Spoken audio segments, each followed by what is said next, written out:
Hi, I'm Tracy with TransformingFamily.com, and today I'd really love to share with you 5 keys to phenomenal connection and communication with your loved ones. The first key to phenomenal communication and connection is the idea of compassionate communication. And what does that mean? Compassionate communication means communicating with your loved ones with respect and love. And how we start out by doing that is connecting with ourselves. Connect with yourself first. Figure out what it is exactly that's bothering you. What it is exactly you'd like to ask from your other person who you're going to talk to, your loved one, your spouse, your child, your parent, whomever. Really know what it is you need. Really know what it is you want. And then go to that person and ask for it.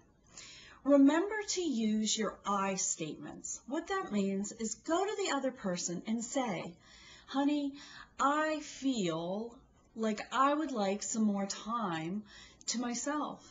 I would like one night a week to go and meet my girlfriends and have coffee or go to Barnes & Noble and read or something. So once you know what you want, go to that other person and ask them using your I statements. Remember, if you're dealing with a conflict, try your hardest not to say, you do this, you do that, you.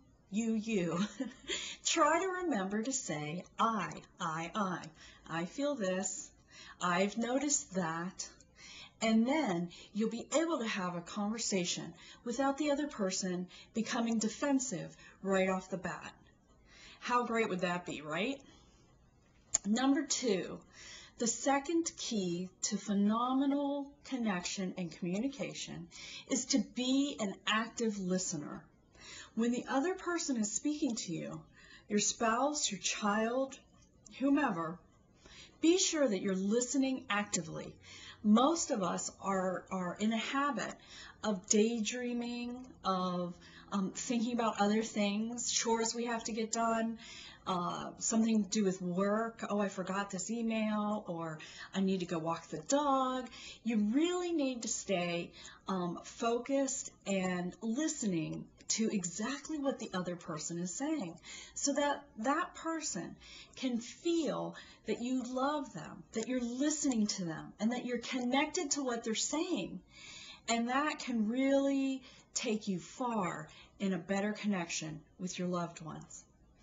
Number 3 of the keys to phenomenal communication and connection is the idea of trusting that the other person is being 100% honest with where they're at and how they're feeling at that time. You have to trust that the other person is telling you their truth. Yes, you may disagree with them, and that's okay. Disagreeing is like a totally normal thing, but you just need to do it in a way that reflects that you actively listened, that you heard what they said, or reflecting back what they said, and then remembering that really wherever they are in that moment in time is their truth. And so you have to trust that they're being truthful with you. The 4th key to phenomenal communication and connection is the idea of showing that other person, your spouse, your child, your teenage daughter or son, showing that other person that you love them in their love language. We all have different love languages. There's a great book series out there, and the first book was called The 5 Love Languages. So go ahead and Google search that if you're interested in learning more about the love languages. I will give you a short summary right now. The different love languages mean that we're all different in how we receive love. Some people really receive love well through communication, through verbal words that show appreciation. Wow, thank you so much for making your bed today. For your daughter, thank you so much for cleaning your room. for your husband, oh, honey, thank you so much for working so hard for our family, and appreciation in that way. Other people really need touch. They need to be hugged, caressed, loved through touch. And if that is that person's love language, you need to put it in your repertoire of daily activities, really, that you have touched that person that needs that to feel loved and adored by you. Another love language is gifting. So some people really like to get gifts. Maybe a woman likes to have flowers or cards. Maybe a man would like a gift that pertains to his favorite hobby or sport. So just think about your loved one and what they like, and be sure that you're giving it to them. There was one other one that I wanted to mention. Oh, service. Service. That means, like, for a woman who always usually does the kitchen cleaning, if a man could do the kitchen cleaning or a child could do the kitchen cleaning, that act of service will help her feel loved. And maybe vice versa.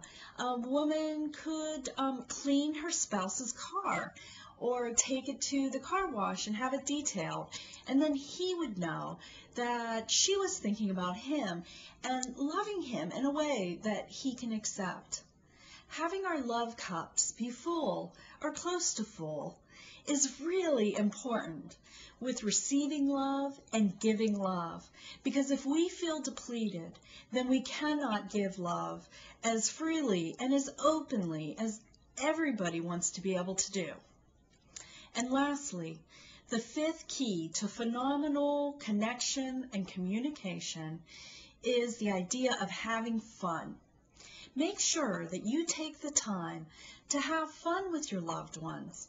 And most families have many different interests. Somebody might really love to go for a bike ride in the park or rollerblading. Another person might love to go see movies, buy popcorn and hang out, not really do a whole lot outside. And so you've got to be sure that everyone is having their needs met in that way of fun. Connecting to our loved ones through fun is